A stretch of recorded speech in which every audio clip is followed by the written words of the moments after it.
One after that first one, or maybe even go inside out again a bit harder. So I want to try and slide one in there fast.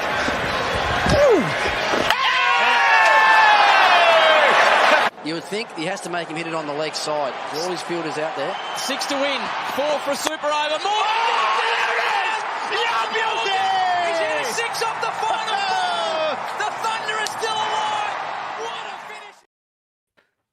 Yes, g'day guys. We've had the best day on the sporting calendar today on Boxing Day in Australia with the NBA, the NFL Boxing Day Test match, NBL, and we're right in the middle of a BBL doubleheader, which is exactly why we're here. It's time to preview round 4 of BBL Supercoach. Big Horse, what are we covering? Mate, tonight we're rewinding back through round 3 to talk about the top performers. Then we're previewing the round ahead and looking at potential trades, captains, and answering all of your questions. Let's get to it.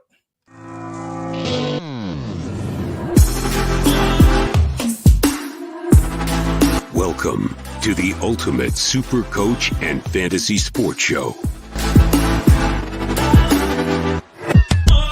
You are now listening to the Insight Fantasy Sports Podcast.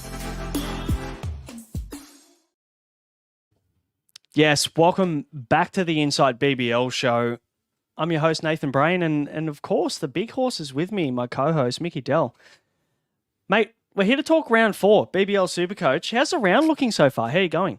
Yeah, not too bad, mate. I haven't really watched that much cricket last couple of days, just given that shift work and it's my turn for the night shift swing. So getting up and seeing a variety of scores and what's happened. But I'll tell you what, there's a pretty interesting game going on at the moment, isn't it? Sixers have compiled a fairly decent score after being in trouble early. Yeah, it could actually be a pretty close game. I think we'll probably talk about that a little bit more later on when we rewind to the previous round. But there's plenty of cricket to be played, especially tonight, where unfortunately we can't exactly hop on after the round is done, just given the really short turnaround between rounds. So we're doing our best to hop on now and have a chat about what we know from here and what we think will happen from next week and what trades and what moves you guys should be making, what captaincies in round 4, and that's exactly why we're here. But Mick, can we talk a little bit about the Shane Warne tribute for the MCG Boxing Day test? For anybody who watched it today, man, it was so good to watch. Did you get a chance? I've only heard little bits and pieces from your good self and seen some highlights that have popped up on Facebook. So it'll be something that I'll watch tonight. But by all accounts, it was special. Yeah, it was cool. I mean, look, for a budding, growing up leg spinner that idolised Shane Warne and everything he did throughout his career, it was awesome to watch. It was one of those goosebumps moments where you get to kind of relive all of the best 50 wickets that he took. I think they did a 50-1 countdown of the best 50 wickets Shane Warne ever took, and Michael Vaughan, Mark Waugh, Ian Smith all sat there and just commentated and talked through it. And you got a feel for Hansie Cronje. I reckon he was in there about 6 times. Alex Stewart, I think, got done by Shane Warne 14 times, which was his biggest scalp ever. And then you've got guys like Daryl Cullinan, who I think didn't pick a flipper that Warne bowled in his whole career. So, it was awesome. It was good. It was good to watch. And it's kind of surreal that we don't have him here with us today. You just think Shane Warne, greatest that's ever done it. And, he's not around anymore. So it's a shame, but, God rest his soul. Guy's a legend. Yeah, that's right. And they unveiled the statue outside of the MCG today. No doubt MJ Brain will be out the front there one day. But just for today, it's Shane Warne's day, and the foundation that they've set up, the kids especially, they've done a ripping job of that. Yeah, very good as well in terms of what they've been able to create in terms of just getting your heart tested as well. So, you can go to shanewarnelegacy.com.au, and I think that's a really worthwhile cause, especially with the way Shane went. To go and just get yourself tested, and they've put up 350 free sites to go and get your heart test done. So definitely worthwhile and a really good cause. So full credit to all of those guys. Now, we've got the emotional part out of the way. Guys, make sure to subscribe if you haven't yet. We would really appreciate that. Hit like on the content if you really like it. And obviously, if you're listening to us on audio, whether that's Spotify, it could be Apple, it could be Google Podcasts, it could be iHeartRadio. So I think that's the first time I've ever mentioned them in this pod. Shout out to them. You can hit follow and you can leave us a review, and we would really appreciate that as well. And if you haven't jumped in the Unlimited group, it's free to do so, and the code is 482267. 482267 is the code. You can throw that in the unlimited group. There's no limit to how many people jump in that one, and you can win some prizes as well. We will announce the squeeze of the week very soon on the highest scorer from round 2 as well. So we're looking forward to that. And also the Supercoach ring goes out to the winner of this group as well, and you can still get in here. We will close this off next round. So at the end of round 5, you cannot enter this group anymore. So please get in very quickly. We want to try and hit 600. So jump in that group very quick. Otherwise, you will not go in the chance to win any of those prizes, unfortunately. So jump in now. And of course, jump in the fucking Discord, guys. The Discord is popping right now, Mick. It's absolutely going off. There's heaps going on, isn't there? Like, man tries to sleep and I just get a notification every fucking 10 seconds. I love it. And I think the missus loves it too, because I'm talking less and less sport with her and more with blokes, that love their sport and get what we're talking about. So if you're like me and you've got a missus or kids at home that are sick of you talking sport and you want to talk to like-minded people, jump in our Discord. It's ripping quality. Yeah, absolutely. Full credit to our partners as well. I think they deserve a big shout out because, they're probably sick of us talking sport, and the Discord does that for us. So good on them. Yeah. And just before we continue on, Brano. Yeah, go for it. We have gone over 600 in our unlimited group, 606. We're at the moment. Probably one of the more popular Supercoach leagues in Australia. So if you want to be part of that, winning free shit, if you get top score, it's a bit of bragging points, isn't it? Or bragging rights. That if you're getting top score in such a big league, then that's something to hang your hat on. Yeah, 100%. I think at the end of the day, the more people we have in the Discord and the more people that have a say in what's happening, the more people in the Unlimited League, we want to give away some shit. So make the Standard Squeeze pay up. Make them, and we love our sponsors, make them pay up. Make them give you some stuff. And of course, obviously, make us give you some stuff. At the end of the day, we've got a Supercoach ring up for grabs, so go and grab that. Mm-hmm. Hopefully the winner actually goes out to take out that 25K as well from Supercoach. So that would be awesome. Mate, let's talk about the squeeze of the week. Now, the squeeze of the week, obviously, first of all, is sponsored by the Standard Squeeze. You can use the code INSIGHT15. Standardsqueeze.com is their website. You can get 15% off any of the order that you want, anything on the website. And the Standard Squeeze have happily donated a combo pack to the winner or the highest score in the league every single week. And if you've ever worried about smashing a bottle of spirits, especially a glass bottle. No one wants to take glass bottles anywhere these days, and they've got food-grade quality plastic bottles. They can measure out a perfect pour every single time. I've got mine right here. You can see here it will pour out this perfect squeeze. If I took my lid off, I can't actually do it right now with the wrong hand. But you can basically pour it, and there you go. It'll squeeze the perfect pour right into the top of the chamber there.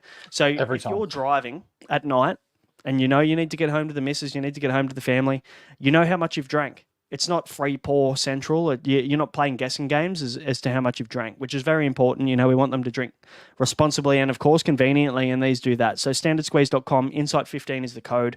Go and use that, get 15% off all your stuff. Mm-hmm. Now, round 2, the winner of round 2 was Oscar.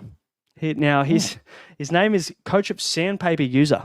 So I don't know whether he's not a fan of Cam Bancroft or Steve Smith or David Warne. Or we may have to look into see how he's going about getting the winning team and whether we need to put some stuff in place. But congratulations to Oscar. If you're listening, Oscar, hit us up on our socials, mate. You have a combo pack valued at approximately $100 coming your way. And 1426 with his score.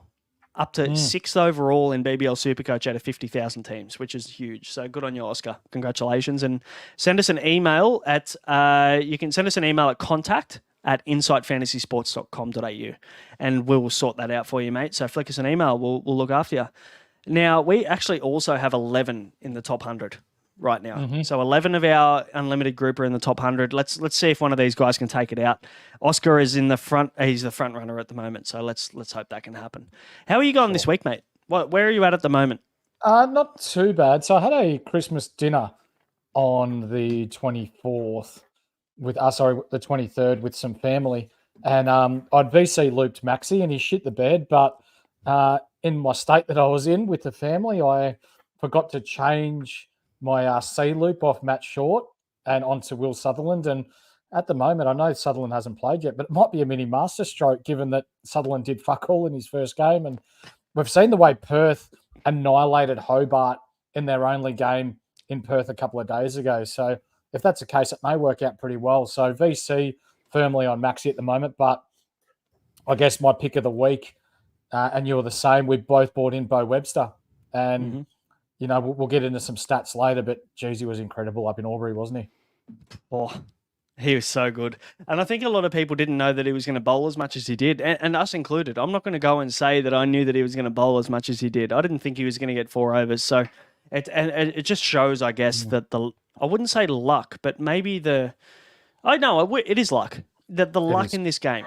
The luck in BBL Supercoach, you know, sometimes things just go your way, and it perfectly went our way for 29% of Supercoaches that bought Bo Webster in this year, or this week in the top 5% of teams. Well done to those guys. You know, Maxi's on 60 at the moment as a VC, so yes. You're looking at 120 as a captain, right? Or sorry, no, you're looking at 30 right now as a captain, so 60 as a double right now. So as a cumulative, no. I'm just looking at the updated app. He's on 120, yes. Perfect. So anybody who captained or left the VC on Maxwell would be pretty happy right now, as opposed to everybody else. Will Sutherland currently on 13, double as 26, which I know he was a popular captain. So we'll talk about him very soon, mate. But let's rewind to the previous week of round 3. Of course, before we rewind and we talk about round 3, make sure to drop your comments or your questions in the comments section. So if you have any questions, we will answer them at the end of the show. So hold tight for us. We will do our best to get to all of them so that we make sure that you guys are informed and ready to go for round 4. Now, the Stars 10 for 120 or 172. They got bowled out for 172 at the back end of the innings. They lost to the Thunder 5 for 176. Daniel Sams had a pretty good one, but Bo Webster was obviously the talking point in this one. Mick, what did you take from this one? Oh, he's just phenomenal, wasn't he? 4 for 29 and 59 off 44 balls. What more can you say? And we'll get into the stats and how rare that is later in Big Horse's deep dive. But Daniel Sams, a few people were riding him off pretty early, the change of action, yada, yada, yada. But we've both discussed in the past, this is the value of having someone that bowls at the death. So what were his figures? Like 4 for 33. Like, yep, but 4 of those wickets came off the final 4 balls. Is that right? He had a run out in the final 4 balls. I think he got his first wicket in the 3rd over and then got 3 himself and then also a run out in the final 4 balls. Yeah. It's phenomenal, isn't it? So when you're looking at that just from a pure last over, changing of the pace, the ability or non-ability of tail end batsmen or batsmen who are just looking to get quick runs, there's always chances for wickets. So Zaman Khan, unfortunately, leaving... is it halfway through next round or at the end of next round? 93 he scored. Geez, it'd be nice to keep around. A bit of Lasith Malinga about him. I really like the way he goes about it. Cam Bancroft, 85, and Alex Hale, 60, all looked great, well ahead of their double game weeks, didn't they? Yeah, they were awesome. Zaman Khan is one of the ones that I really want in my team. It's just, unfortunately, the Pakistani cricket board are not allowing any of the Pakistani players to play more than 4 games in the Big Bash, which is unfortunate. You know, unfortunately, Zaman Khan's been awesome. He's actually been really good, and he's a guy that I would absolutely be targeting next week. But unfortunately, he will only be playing 1 of their 2 games next round. Yeah, so he's definitely not. Unless you love him as a single game player, which hey, don't let me talk you out of it. He's been good. You probably want to target more of those guys that are going to play both of those games. Unfortunately, and just as we are talking, apparently Moises Enriquez has taken one of the better catches you'll ever see. So for those of you that are watching us alongside the footage, drop it in the comments. Let us know how good that is. Yeah, big Moe. Moses has always been a good fielder, so I'm not surprised in the slightest there. Jackson Bird gets that wicket. Tom Rogers out, 20 off 19 balls. So the good thing is that Sam Harper is still in there somehow. Yeah. He's on 7 off 7. So let's just hold on for dear life, boys. We're there. I guess we'll call the flops maybe this week. Harper he absolutely killed us with another 5. So that little kind of scoop that he played that he got stumped on was just disgraceful. So he finished with 5. Maxi didn't get a bowl either, so it looks like that's going to be a theme moving forward. Is it that forearm injury for Maxi is limiting his ability to bowl long term? So unfortunately, I think we probably need to treat Maxwell as a batsman only, which I'm more than happy to do. This guy's we're talking about Glenn Maxwell here. The guy needs to be in your team. I don't have any other thing to say about that. Stoinis got another 12. Now, he got a wicket in his first over, but I think he got carded at the back end of this game, didn't he? The one that's live at the moment. So, yeah. I mean, I don't think much happened here. If we look back to the innings that's live at the moment, Stoinis bowled 2 overs, 1 for 13. So, I mean, he doesn't get the economy rate bonus, unfortunately. He'll just get a couple of dot balls and a 20 for his wicket. But again, if he goes off with the bat, you can't complain, can you? So, the only issue is that he's batting 5. So, and Tanveer Sangha only got 13 in this one when we look back at this one. He didn't get a wicket. Bowled a few dot balls. He was decent, and don't get me wrong, he bowled pretty well, but I think in the circumstances, they took advantage of him a little bit there, the Stars, when Bo Webster was going, didn't they? Yeah, absolutely.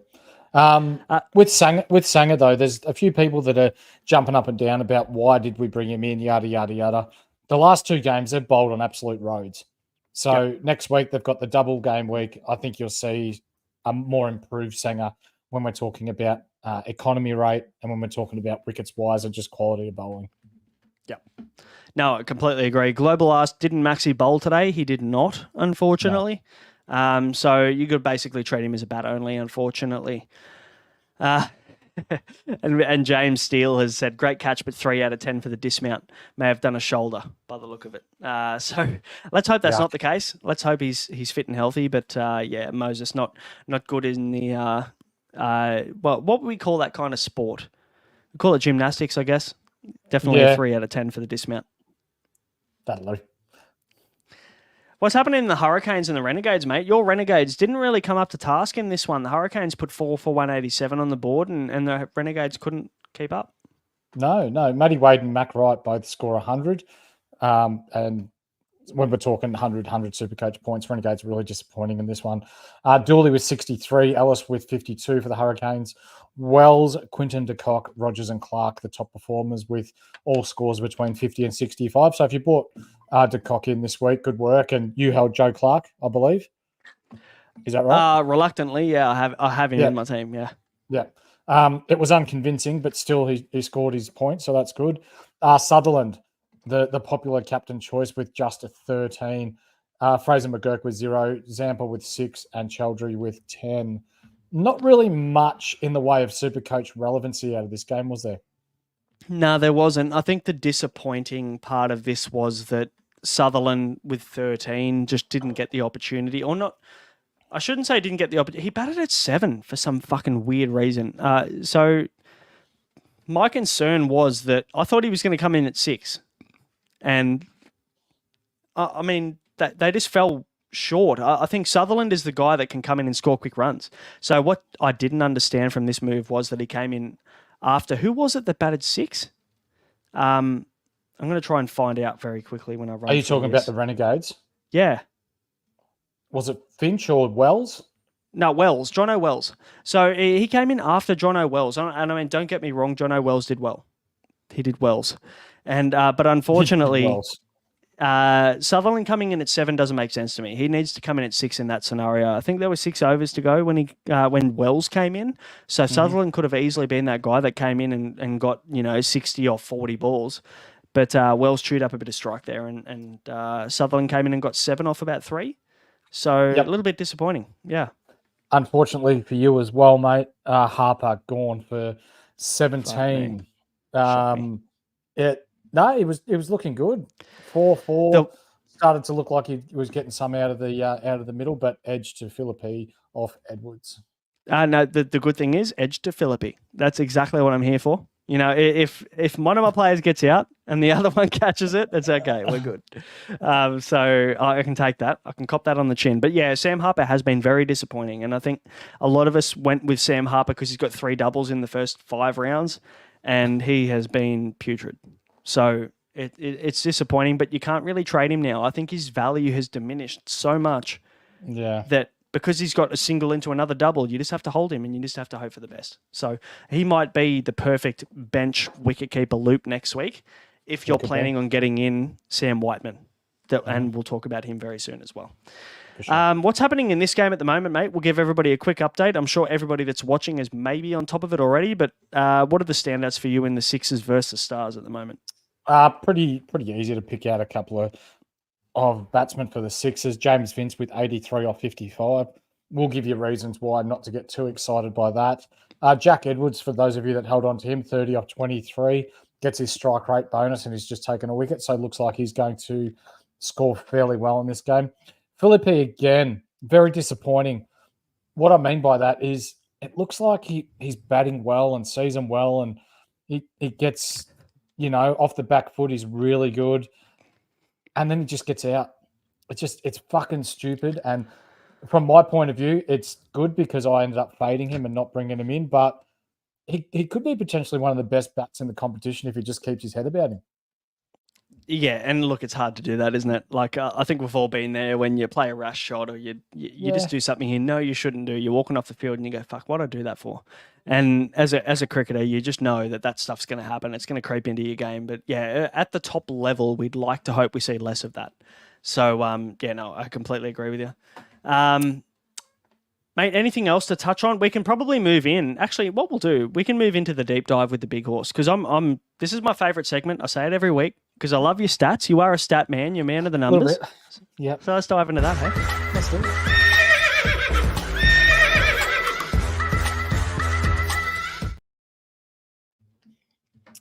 Let's dig in. But before we do, a little shout out to our good friend of the show, James Mancuso, who big horse is my dad. So to you, my brother, you're only human. So let's start with Bo Webster, mate. The other night in Albury, he took 4 for 29 and made a nice 50-odd. The last person to do that in the 13 seasons of BBL is no one. He's the first person to ever do it. So for me, this is prominent moving forward. An all-rounder who can take wickets, can make runs. We see tonight he's batting at 3 again. He's a must-get in my side now. Oh, well, I've got him. You've got him. He's a must-hold. And for those of you that don't have him, he's a must-get. Yeah, okay. I don't mind that. I think... I mean, look, when we look at Bo Webster, like we just see what he's done this week and you see how destructive he can be with the bat. And everybody was kind of relying on him bowling. I realistically don't think we even needed him to.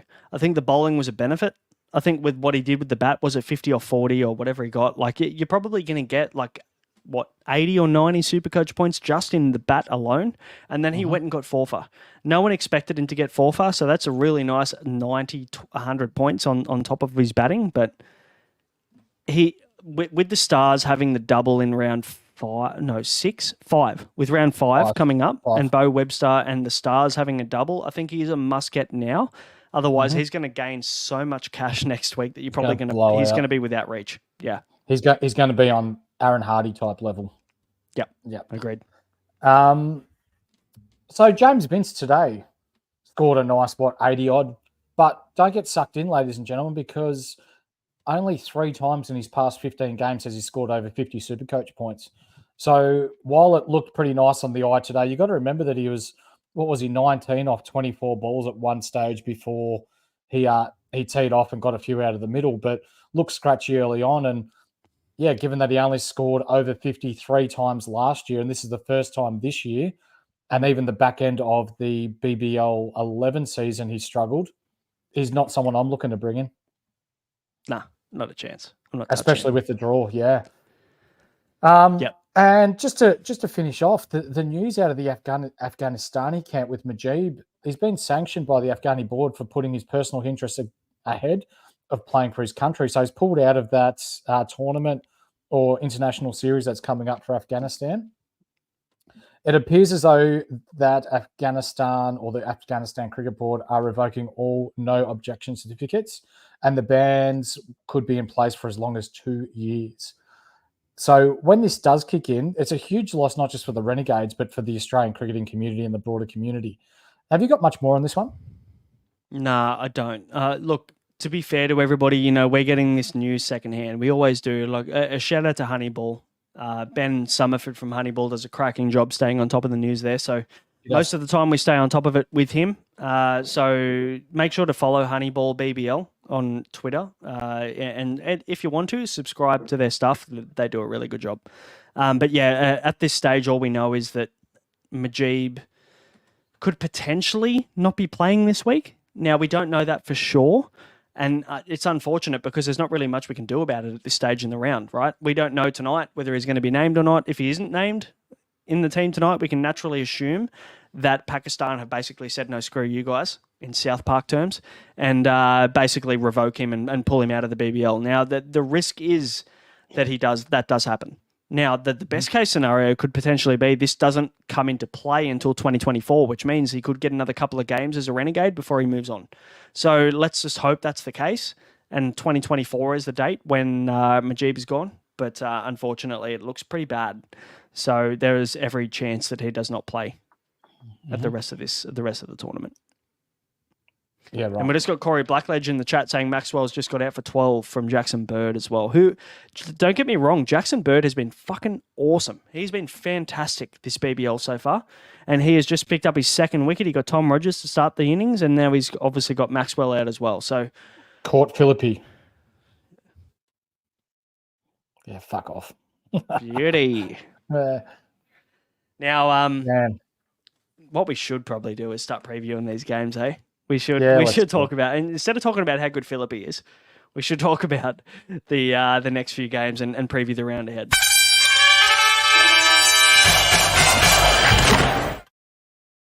Now, of course, the game preview is brought to you by Bonus Bank, and obviously our sponsor Bonus Bank is Australia's #1 match betting site, and match betting is Australia's most profitable side hustle. So you can make a risk-free and tax-free income every single week with the help of Bonus Bank's tutorials and tools, and you can find edges like enhanced odds, sign-up bonuses, money-back guarantees. You can do that all today. All you need to do is make a free account, and you can make your first $75 on Bonus Bank.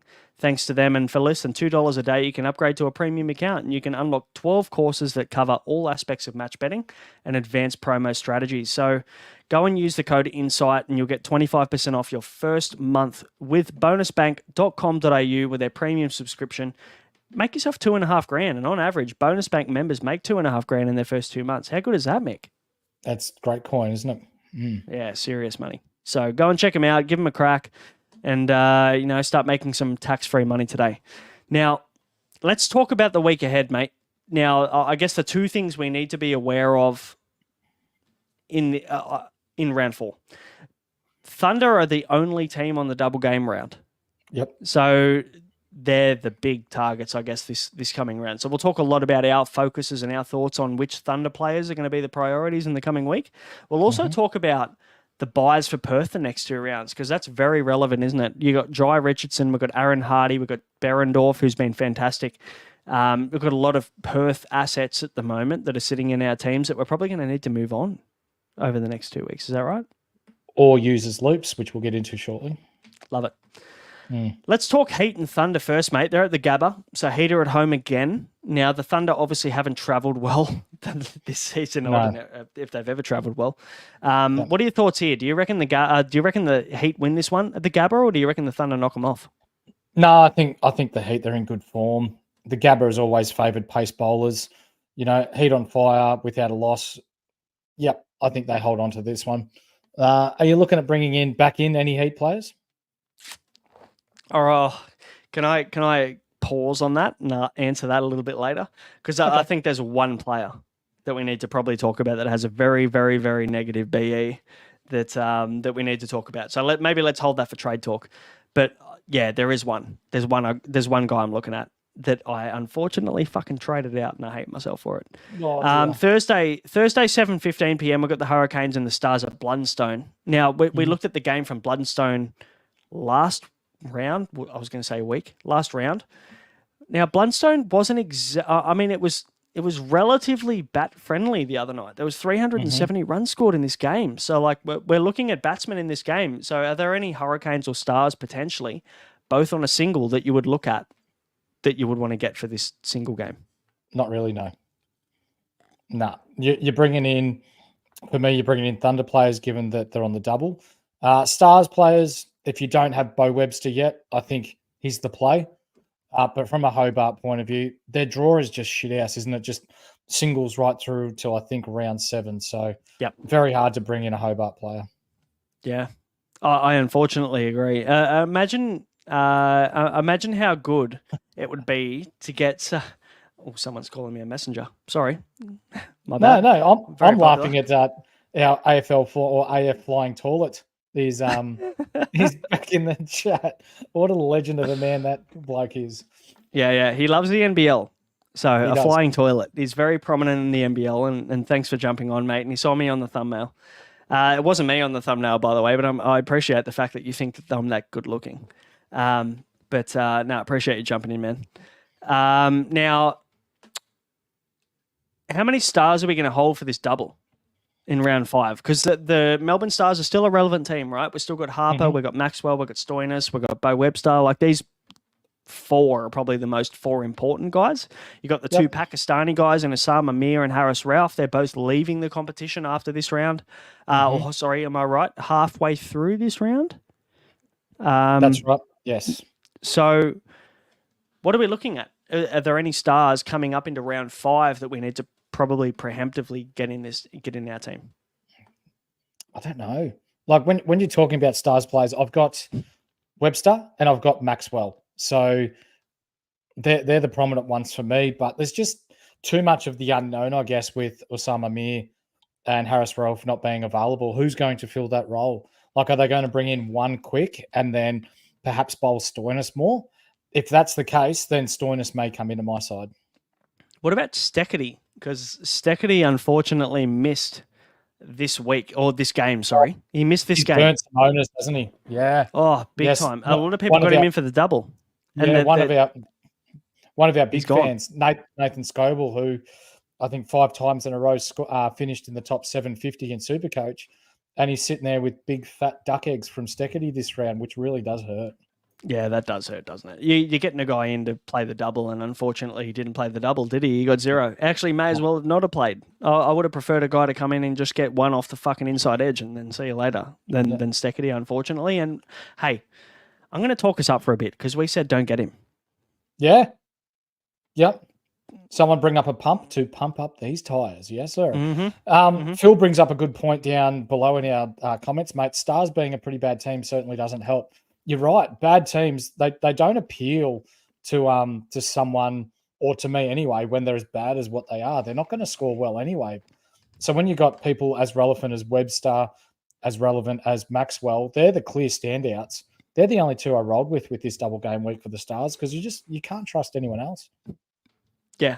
I went with 3 stars at the end of the day. I think I went Harper, Maxwell, and Webster. Those are the 3, because they've got prominent roles.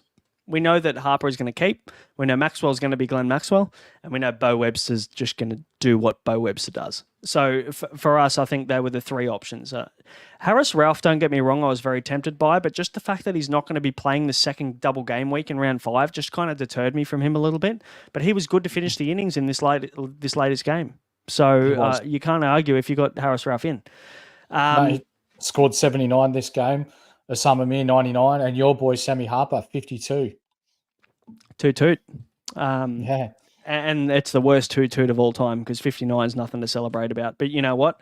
That is 10 times what he averages this year. So I'll take it. No complaints from me. Let's talk Friday, 7:15. They've got the Renegades and the Strikers at Marvel, mate. Did you hold Matt Short? That's my question. Yes, I did. I think anybody without a brain wouldn't have. I think Matt Short needs to be held for the season, regardless of whether he's on a single, a double, or a bye. The guy is so fucking good. He opens the batting, and sometimes he opens the bowling, and you just need to fucking ride that. You need to enjoy it. And if he doesn't open the bowling, he'll bowl 1 or 2 later in the innings. He'll snag a couple of wickets, real cheap ones. Just get the guy in your team. And he is now $280,000, so he's going to be very hard to reach for the second Strikers double. And that's one thing to think about. 100%. Yeah, one of, if not the best player in Supercoach, and has been for the last couple of years. So you've got to hold him regardless of whether he's on the double or the single. For sure. Now, Renegades, are they a trade now? Do you move on from the Renegades? Like, is it time to just move on? They've had their 2 doubles in their first 3 rounds. Not ideal now, is it, from a schedule point of view? It's not. No.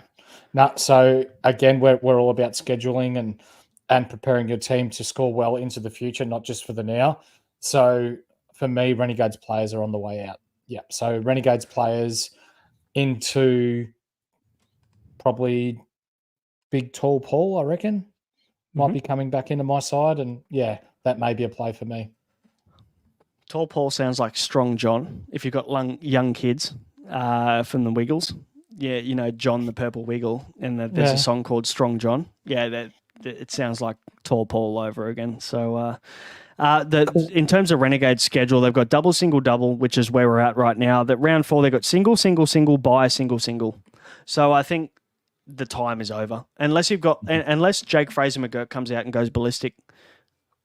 McGurk goes berserk. We can probably use that as a hashtag maybe tonight if he goes all right. You know, there's every chance that if he doesn't go well, it might be time to move him on. But if there's some cash to be made out of him, maybe he's the only hold. But I'd probably be starting to look at getting off these Renegades guys as there's not really an advantageous schedule coming up. Now, let me ask you this. We'll talk about this in trade talk a little bit, but give me a little bit of insight into how you're feeling about the shorts in Matt Short and Darcy Short and also Jamie Overton. Because these three guys still become relevant, right? Are you going to try and get Matt Short in if you're not an owner? Are you going to hold Darcy Short if you did this week? And also, is Jamie Overton with a negative million BE, is he a guy to look at next week too? Yes, and yes. Matt Short, bring him in if you don't have him. Darcy Short, he's going to make you coin. So at the very least, if you bring him in, he's opening the batting. Not overly great in the field, but it doesn't take him long to get going. And then, who was the last one? Jamie Overton, sorry. Absolutely, he's coming in. His break-even's like minus 70, is it? I'll have to check that. But minus 58, I think, from memory. He's going to make some bulk coin. A big coin. But not even just that, though. Like, he's probably been their best bowler. He has. I mean, we've only seen one game. So we can't exactly go and say, yeah, this guy's the GOAT, because we've seen one game. But in saying that, what we've seen from him in terms of a role is fucking awesome. Like, it's Supercoach porn. So I guess, you know, if you look at it that way and you're going off one game and you trust that the fact that they're going to do the same thing, Jason Gillespie is going to lean into the same strategy, then absolutely he is a must-buy next week, 100%. And Marcus Stoinis, for anybody who owns him, just got 6 runs off 6 balls and got LBW to Stephen O'Keefe. So I hate to say I told you so, but I told you so. I told you so. Actually, we've got a bit of a soundbite for... sometimes it may be good, sometimes it may be shit. No, that's not quite true. It's mostly maybe shit. Yeah. Yeah. But anyway, hey, we're giving props to Marcus Stoinis a little bit there. Now, let's quickly touch on Thunder and Sixers. Now, this game, there's a little bit of weather around. 60% chance of some rain on Saturday evening. So be very, very careful on loading up on too many Thunder players. And keep an eye out on Twitter. There's some great people that update you on there. So go and follow the right people. I'll follow or I'll share, and so will Mick, any relevant information on X. So hop on there, follow us, and we'll keep you up to date. Now, Hayden Kerr has a chance to return, isn't he? I mean, we talked about Jack Edwards a little bit through the week as a really good option, but Hayden Kerr could easily come into this side now, considering he hasn't been fit till now. Yeah, I probably went a little bit early on trading Jack Edwards out, just given that the news around Sean Abbott, around Hayden Kerr, these sorts of players, there'd just be a bit of uncertainty around Jack Edwards' role. But after seeing the way that he batted tonight and was able to keep his head and make a solid 30-odd, he can go big if required. He can hold his head and make the runs without, going too stupid as well. I'm kicking myself for trading him out. But again, he could be a good shout. Our community team actually brought Jack Edwards in when we found out that Tom Curran was going to be out. So that was a really good move from the community. So well done to the Insight community. And if you haven't jumped in the Discord yet, do that. The link is in the description below, as are all of the other sponsor links and all of the other links that you need. So you can jump in there. Now, what Sixers do you have right now? And which ones are you tempted to move on from? Because the Sixers have no more double game weeks. They had their only double game week in round 1. Now, are there any that you're holding, or do the rest go? So for those of you that can see the horses for courses, which is my Supercoach side, you'll see that I have a grand total of 0 Sixers players in my side. Pew, pew. Very, very good. Yeah. Chat. I have, well, that's a fucking terrible question to ask you, wasn't it? Yeah. I have Philippi, and is that it? That's it. Hi, That's Philippi. it. That's it. Okay, so I feel better about myself now. I came into this question thinking, fuck, I'm in a bit of trouble here, but maybe I'm not in as much trouble as I thought. Now, what we'll do very, very quickly for anybody watching live, there's a few watching live, we'll announce the best 11 or the 11s that have been announced for Perth and the Renegades. Now, the Perth Scorchers have Crawley and Connolly, so Cooper Connolly is at the top of the order. So if you are a Cooper Connolly owner, which most of us would be, I would actually back him in ahead of Jake Fraser-McGurk if you have him as an available loop. So I'd probably play Connolly over McGurk just for this sake. Now, we've got Aaron Hardy, captain at 3, Inglis, vice-captain and wicketkeeper at 4, Laurie Evans 5, Nick Hobson 6, Ashton Agar 7, and then we've got the 4 quicks, Richardson, Ty, Berendorf and Morris from 8 to 11. So the Scorchers don't necessarily change. The only thing that's changed here necessarily has been that Hobson has come into 6 and obviously Ashton Turner has come out of this side. Now, the Renegades, we've got Quinton de Kock, Joe Clark, Jake Fraser-McGurk stays at 3, Maddinson at 4, Sean Marsh at 5, Jono Wells at 6, Sutherland 7 as vice-captain. We've got Nick Maddinson captain. And then we've got Rogers, Richardson, Zampa and Uraman Majib. Okay. That are 8 to 11. So what we kind of expected. Now, the one thing I didn't expect is for Fraser-McGurk to stay at 3, which is fantastic for owners because Sean Marsh coming in at 5 means that Fraser-McGurk gets a lot of time at the crease, doesn't he? Mm-hmm. Yeah. I don't think you can change something that's not broken. If you look at the way the Renegades batsmen have been playing this year, yes, he made a golden duck last game, but he's been probably the informed batter of their side. Like, he looks electric when he gets going. He's making runs quickly. You don't change something that's not broken. So I agree, wholeheartedly agree with the Sean Marsh to 5 over moving an up-and-coming talent like Fraser-McGurk. And let me tell you what everyone would froth about at the moment. Majib has been named.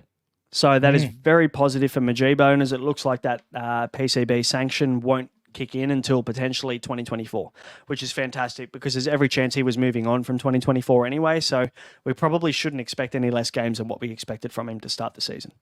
Can you go through Perth's bowling lineup there, mate? Did you? I can. Got that so we've got the 4 quicks. We've got Morris, Berendorf, Ty, Richardson. And then we've got Agar. So there's your 20 overs, essentially. If you really wanted to just bowl out 20, there's your 20. If there's a chance at one of these guys bowl less than 4 overs, we've got Cooper Connolly there and Aaron Hardy to fill the gap. So there's a real chance that Aaron Hardy does not bowl, unfortunately for Aaron Hardy owners. But Cooper Connolly not bowling as well probably doesn't really bode that well for owners either.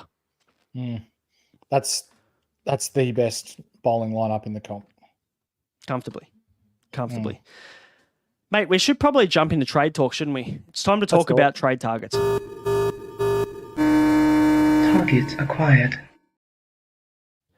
Now, trade talk, of course, is brought to you by Ryan from Astute Newstead, I should say. We thank him for his support. And if you've ever wondered what the best bank is or whether your current rates are a little bit too high, maybe you're wondering if your dream home is even affordable at all, you don't have to wonder anymore. You can contact Ryan from Astute Newstead, who can give you confidential lending assistance with absolutely no obligations attached.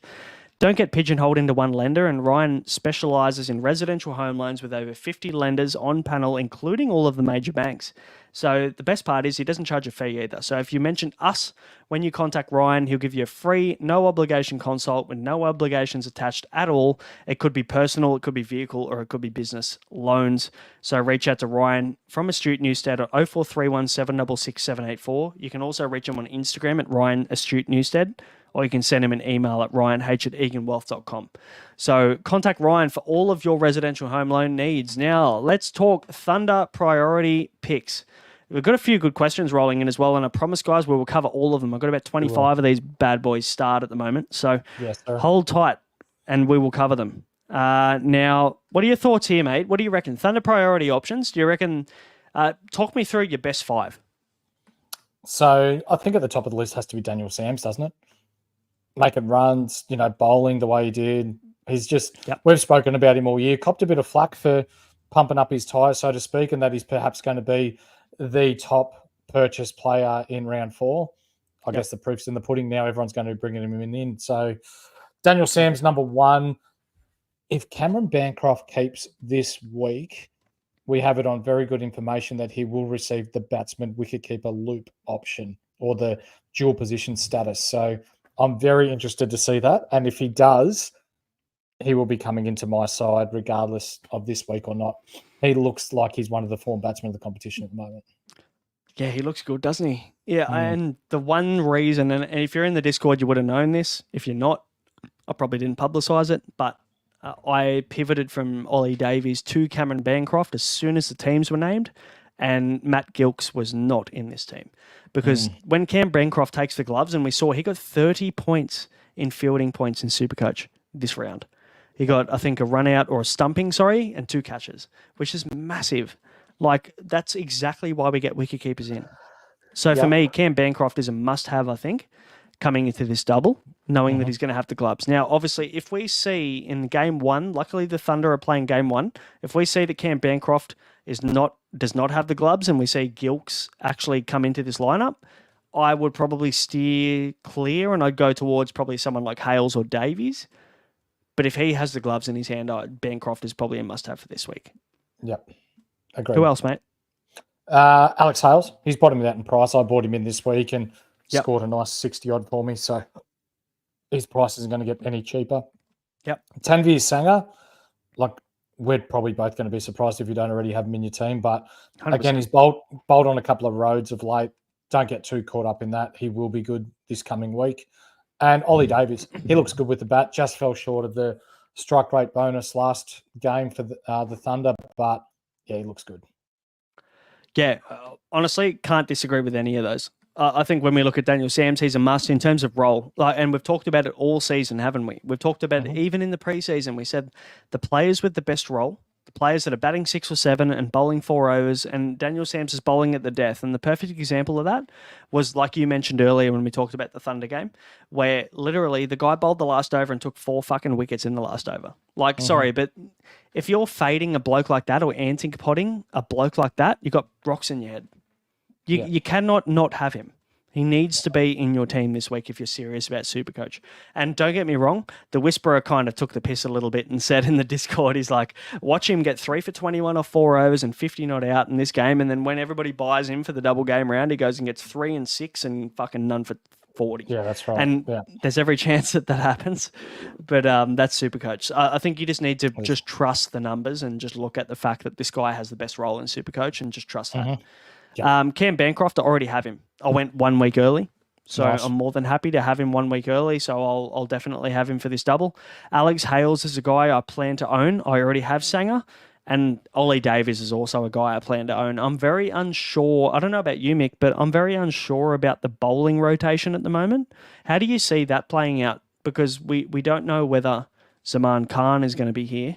There's every chance he isn't. Or maybe he plays one of their 2 games potentially because of Pakistan Cricket Board not allowing him to stick around. I think he's locked in for 1 from memory. So the second game he won't be available. But it could Liam Hatcher be a nice little pod? Like, people will be fading him after getting spanked the other night. It's between... It's between him and Nathan McAndrews, I think. Either one of those, you take a punt on them. I'll tell you who I'd love to take a punt on if I knew they were playing both games is Gurinder Sandhu. Now, Gurinder Sandhu is an incredibly good death bowler. He bowls really nice reverse swing at the back end of an innings. If he gets the nod in game 1, there's probably every chance he plays both. So if he gets a nod in game 1, I'm actually probably going to pick him over someone like Alex Hales, it sounds wild, but Gurinder is a good player.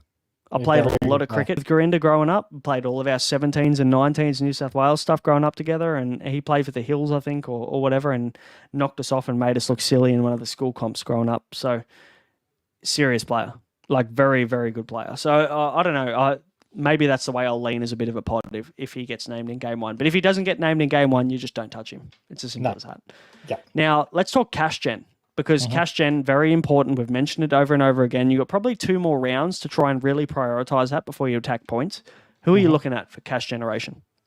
I think there's the top 3, isn't there? And it's 3 players that I don't have in my team, which I'll probably look to get in. Paul Walter, number 1, break even, 68 or minus 68. Jamie Overton, minus 54, break even. And Swepson's still got a minus 43 break even. Isn't it funny the people that faded Swepson last week, not knowing that there was a good chance that he was going to go double, really seriously negative break even. Like, I got him in last week purely because I knew I needed to just take the plunge and get him in for the cash.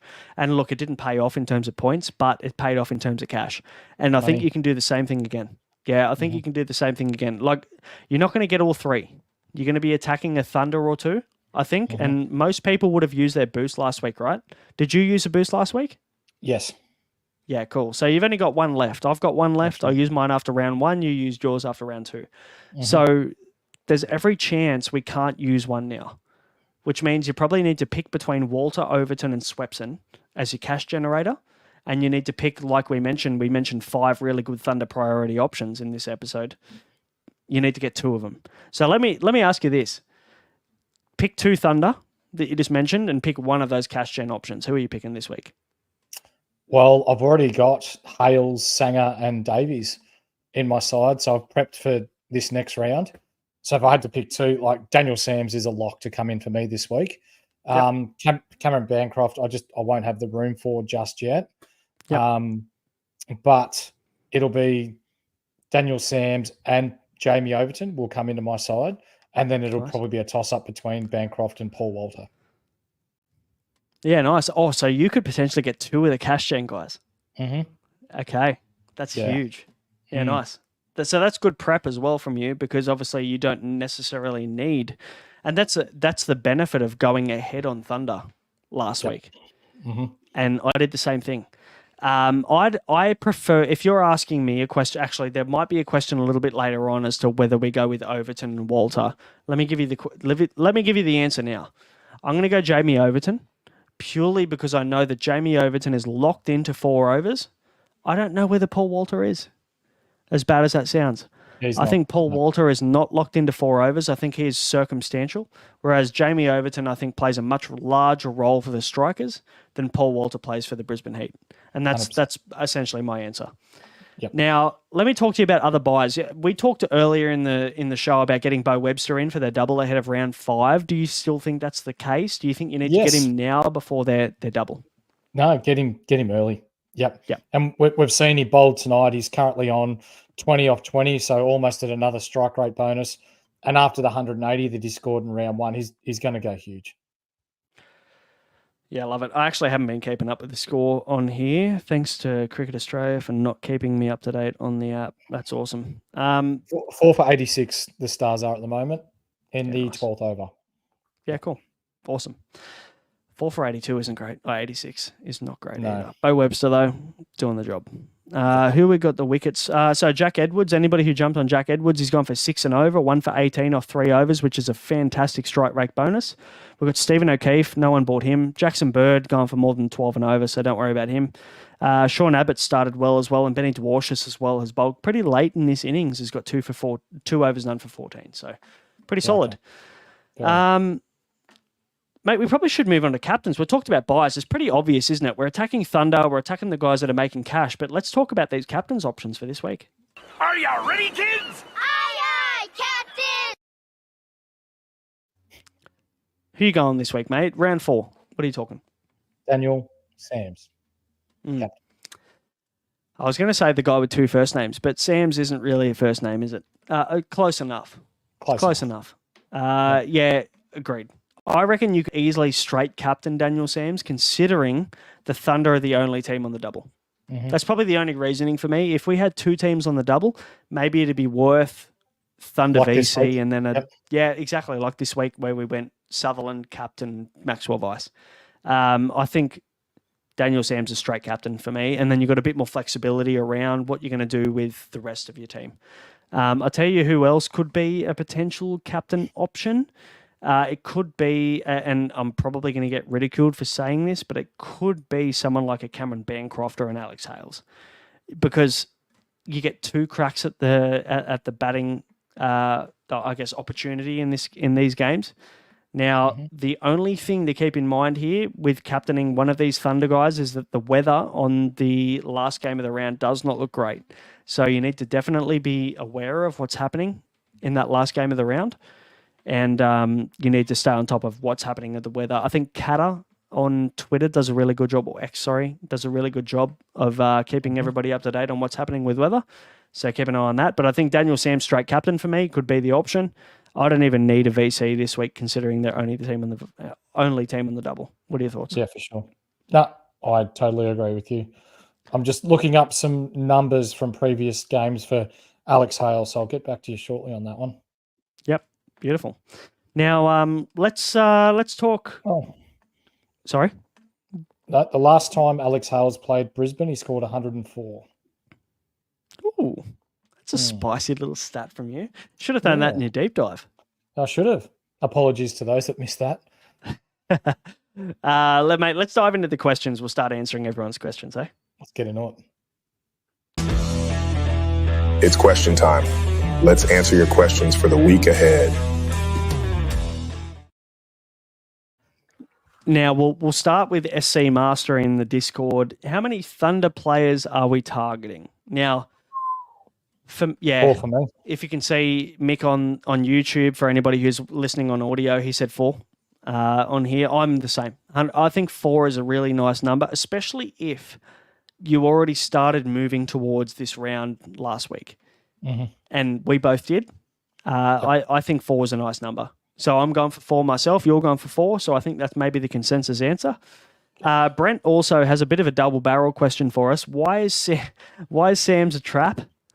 And can we see Bancroft keeping the gloves? Mick, maybe I'll throw this one over to you. Yeah, Sam's is a trap, but a good quality trap that could potentially win you prizes if you bring him into your side. So I'm going to one-up you there, Brenty boy, and say you'd be absolutely rocks in your head if you don't bring Sam's in next week. And if Gilks doesn't play, Bancroft's going to keep the gloves and could potentially earn wicketkeeper batsman status. So that's an interesting one to keep an eye on. Yeah, the dual position changes ahead of round 4 are actually really interesting, and that's not something we've mentioned in this episode so far. So definitely worth keeping an eye on. If Bancroft can get wicketkeeper batsman duel, holy shit, that guy can have some serious value for the rest of the season. So my understanding is he needs to play 3 games as a keeper. So reality says that after this or in the next round, he might miss it, which sucks. So it's probably worth keeping an eye on Cam Bancroft. If you're thinking about him getting the wicketkeeper duel, I'd probably hold off. There's every chance he might get it at the back end of the season or maybe miss it completely. Yeah. So keep an eye on that. Yeah. Bray888 wants to know, do you hold Steckity? Now, he's people that brought him in this week would be absolutely fuming considering he's got him a donut. He got 0 in the game 1 and didn't play game 2. So let's assume he's back in the side once the Pakistani boys leave. Like, is there any chance that Osama Mir and Harris Ralph leave this team and Steckity comes back in? Probably. But is he someone I'm going to target? No. Fuck, he looked bad, didn't he? Oh, the poor bloke, man. He just went to all parts. Mm-hmm. It was tough. So, yeah, I don't think I'm going to target Steckity either. I don't think he's a guy. He's not a Henry Thornton, is he? He's not a guy that's just going to fucking jag 3 wickets in a game. He's a guy that might get a few dot balls. He might get a few dots. He might get a few wickets, or he might get a couple of wickets in a game, but I don't see him getting more than 2 wickets in a game. So I think Steckity is one of those guys that we're only targeting or falling into the trap of getting him because he's on a double game week, and I think that's a trap in itself. So I would probably say, Bray, we hold and we don't get him in, mate. Let's cover these guys. We've got 29 questions here, so let's rip into these. Corey Blackledge, Mick wants to know, is it okay to use my first boost this week if I can afford Overton, Hales, Sams, and Walter? Yes. That'd be brilliant. I reckon if you bought, I don't think you can lose bringing those 4 in. As in, not at all. You might lose as in not come first in Australia, but it's only going to benefit your team. Agreed. Phil's on. Merry Sports Christmas. Absolutely. It's fucking Sports Christmas. How good is that? Absolutely. It's such a good day of sport today. Thanks for joining us, mate. A few Merry Christmases in the chat. Thanks for joining us. Global, Corey Blackledge, legends. Corey also brought in Webster and also brought in Bancroft. So he's had a cracking week so far this week. So well played, sir. Well done. Phil, the shorter BBL season has to happen from a real-life perspective, but it really hurts the Supercoach product. Yeah, I'd probably agree with that, to be fair. Yeah. It does, but it did have to happen. Last season just drew on a little bit too long. Yeah, I thought I'd throw in a comment to shout out myself.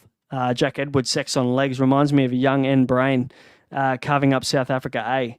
I mean, mate, if Phil was there on the sideline, I'd be fucking very scared because the bloke's following me around the country. But you have a stalker. No, to be fair, he should have turned up to New Zealand Day because I got 3 for 32 off about 19 overs that game. Wow. Yeah, South Africa. The South Africa A game wasn't exactly my best game. But Can you remember your wickets? Who'd you take? Who were the polls you took that day? No, I can't remember. It was a long time ago. Go on ESPN Cricket or some shit, Cricket Info or something like that. It'll show you. Look, it was probably Kane Williamson, Nathan Astle, and Jesse Ryder. There you go. No, it wasn't Jesse Ryder. That bloke's long gone. Yeah. There was one New Zealand Test cricketer in that lot. Okay. I can't remember who it was, but he was in there somewhere. So if anybody wants to jump in the chat or go on ESPN Cricket Info or something like that and find out who it was, go for it. How many overs did Webster bowl today? Global wants to know. He bowled 2 overs, none for 12. So not exactly the best in terms of Supercoach, but not exactly the worst either. So you could be worse. Phil reckons Hardy becomes match short again very easily. I mean, I disagree, only due to the fact that I think that Aaron Hardy does not bowl anywhere near as much as Matt Short bowls. That's probably the only reason that I disagree with that one. Mm-hmm. James Steele, if Bangers was a keeper dual role, he would be a must-have. I mean, yeah. Even if he's not. 2 thumbs and agrees? Big Oars. Yep. You've just done a little fucking... How did you do that? I don't know, but that was sexual. I like that. That was Can you try it again? Could I do a thumbs up as well? I don't know what happened. Oh, that was cool. Yeah. If you've never watched us on YouTube before, you need to. That was the episode to watch it. That was cool. Yeah. I don't know what I did there. That's great. I reckon Bangers is still a good option this week, regardless of whether it gets keeper duel or not, to be honest. James also thinks Sanger from the bench. So you could potentially loop him, emergency loop him if you really wanted to. I don't know whether I love emergency looping players on the double. So that's probably one thing to consider. I reckon he's probably a start. Global wants to know, Tall Paul. He doesn't want to know. He's just telling us. Tall Paul will be coming into... I don't know whether I want to mention his team name because it might be a bit inappropriate, but he's coming into Global's team. So, he is. And for those of you watching at home and brought Bo Webster in, he's just notched up his strike rate bonus. So huge round for him. Beauty. And also, we need to remember that Andrew Langley, the back-to-back BBL Supercoach champion, put the VC on Bo Webster. So if you thought this bloke couldn't get any better, he fucking can. And that just hurts me. Well done. Global, what happened to McDermott? He got hit in the head in the nets in a warm-up or a training session. And unfortunately couldn't pass the fitness test. So there's every chance maybe he missed the chance to get through his concussion protocol. So I would assume he was very close, apparently, is what word was said. So he'll be very ready to go for next week. So I would assume that he's okay to hold for another week. Hopefully it's knocked him into form. Let's fingers crossed. Sock is a trap, trap Stoinis in front for 6. Yep. So Phil's given us the updates there in the live chat, which is awesome. James Steele, buying Sams and Wade, Sanger from the bench. Who is the third buy? Do we get Bancroft? Do we get Hales? Or do we get Sandhu and McAndrews? I will tell you right now, I'm locking in out of those two, Bancroft and Hales. What are your thoughts? Sams as well? Yeah, he's already buying Sams. Yep, okay. It looks like he's boosting this week. He's already buying Sams and Wade. He's already got Tanveer Sanger on the bench as emergency loop, and he wants to know who his third buy is between, do we get Bancroft Hales or do we get Sandhu McAndrews? Let's get spicy. If Sandhu doesn't play, I reckon McAndrews bowls death. Have a look at him. Yeah, I like it. He's made some runs too. Yeah, he's made runs. He's batting 7, so nice little spot for him. Global also wants to know, I'd rather play one player with a good role rather than trying to play a star that will have a decent game. Okay, so one player with a good role. So we're talking about Matt Short. I'd rather pick Matt Short over Daniel Sams. That's the question. Let me ask you this. Would you rather pick Matt Short over Daniel Sams this week? Not this week, no. No, not a fucking chance. Would you rather pick Matt Short over Alex Hales? Geez, you get 2 cracks at the cherry with Alex Hales this week. So you say no? Matt Short's great, but I'd be, Alex Hales, he just needs to get the strike rate bonus twice, and he scored me 130, 140. Yep. So. Yeah, I'm with you. Yeah. Don't flying. Don't try and outsmart the system, pretty much. The system's there for a reason. You've got to use it to your advantage. A flying toilet wants to captain Mike Hussey. Unfortunately, you can't. The man's not playing. Maybe go back about 6 or 7 years and he was playing for the Thunder. Global, do we get rid of De Kock? Oh, I'm going to say yes. Yep. What about you? Yep. Never had him. Don't plan on getting him. Yeah, he just looked ordinary, didn't he? Like, even when he got his runs, he just looked ordinary. So, no, not a fan. Phil wants to know, Overton averaging 25 Supercoach points for wearing cool gloves. Yeah, I'm all for that. Hey, give me the spicy shit. If he wants to wear some fucking fluoro flashing gloves, give the man 50 Supercoach points. I'm for it. Absolutely. Global, yes, I'm playing Majib on ground. That's fine. That's good because Majib played. I brought in Bancroft this week, so Global's on one this week. He also got Sam's, so the man's flying. Yeah. Phil is going Hales over Bancroft. Look, I can't disagree with that either because you can save it about 70K to do that move. So I think if you've got other things to do with that 70K, I'm more than fine with going Hales over Bancroft because it's a bit of a flip of the coin, really, isn't it, as to which one is going to go well.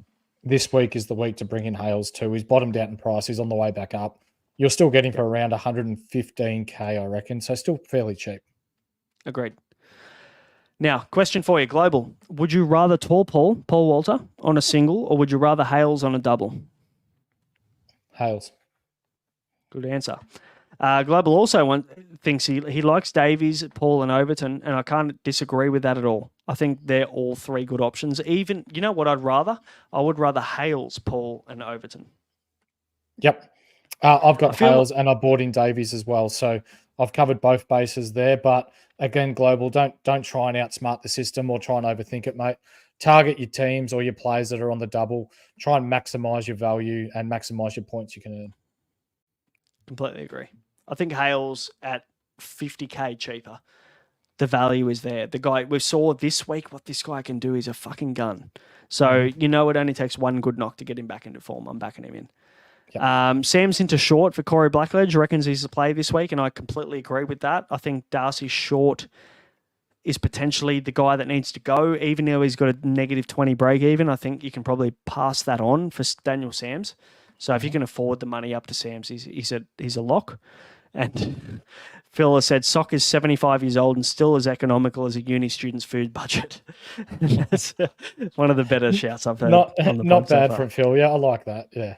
Yeah, it's good. I enjoyed it. Corey is getting 5 Thunder in. I think maybe that's a little bit too much considering the Thunder have a bye in round 7. So you just need to be very wary of getting them all out or getting the majority of them out by round 7. And then Corey has also said I brought in Webster, Davies, and Bancroft. The man is flying. He's doing really well, Corey Blackledge, this week. There's a couple extra in the Discord chat that we'll bring up now as well. Is Sean Abbott a must for you?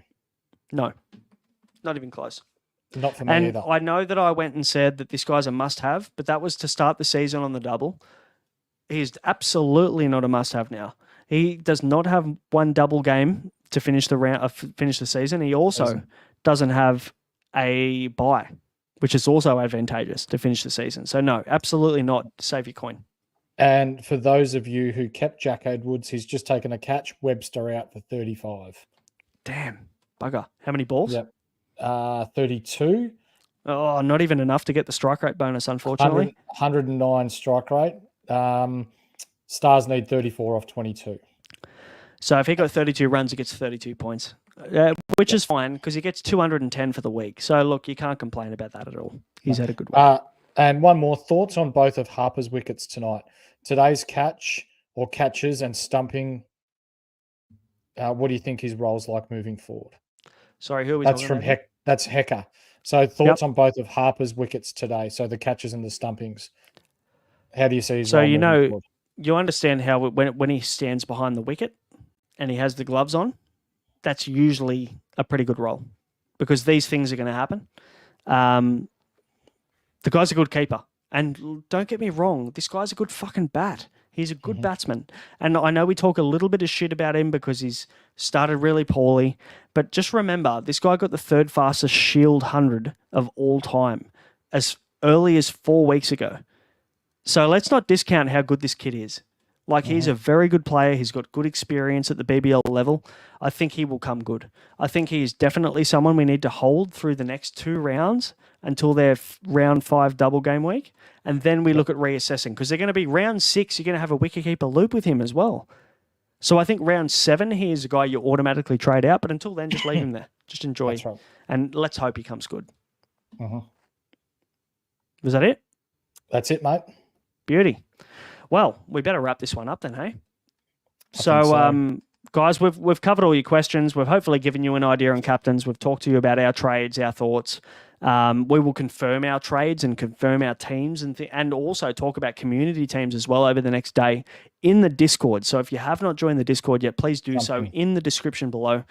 You can just click on the link and it'll take you straight in. And apparently Phil just told us as soon as we talk shit about Abbott, he took a wicket. So I'm not going to talk about Sean Abbott again. We'll wrap this show up very quickly because I don't have him. Guys, that will do us. We will see you again ahead of round 5, which will be in about 4 days' time. So stay tuned for then. Otherwise, you've been listening to Insight BBL Show, and we will see you next time. Good luck for round 4.